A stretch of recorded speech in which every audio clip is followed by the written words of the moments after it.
Selagi banyak investor masih sibuk mengeluh soal market yang lesu, saham-saham terkait MBG diam-diam malah pesta cuan. Tanpa banyak berita, beberapa di antaranya sudah terbang ratusan persen secara year to date.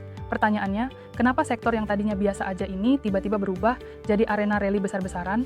Data per 21 November 2025 menunjukkan pergerakan yang luar biasa.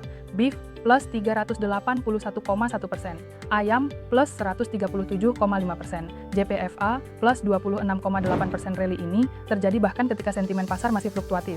Di permukaan market masih kelihatan ragu-ragu, tapi di balik rally saham-saham MBG, ada beberapa katalis kuat yang jalan barengan. Danantara menggelontorkan komitmen investasi 20 triliun rupiah ke sektor perunggasan, sinyal bahwa modal besar mulai serius masuk ke rantai pasok protein hewani. Sejumlah emiten bermarket cap kecil ikut kecipratan eksposur MBG, sehingga sentimen positif langsung kebaca di pergerakan harga saham yang jauh lebih sensitif.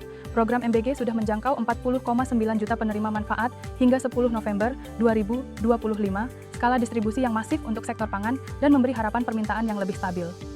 Kombinasi tiga katalis ini yang bikin sektor terkait MBG makin dilirik meski suasana pasar secara keseluruhan masih naik turun.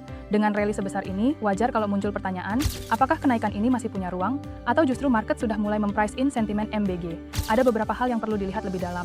Fundamental masing-masing emiten beda-beda. Beberapa punya kapasitas produksi besar, beberapa masih tahap ekspansi. Skala program MBG besar dan berkelanjutan. Pemerintah menetapkan MBG sebagai program prioritas nasional 2025 sampai 2029. Efek multiplier ke ekosistem pangan. Permintaan bahan baku, protein hewani bisa ikut terdorong, terutama jika implementasi semakin rapi. Market cap kecil lebih sensitif terhadap sentimen.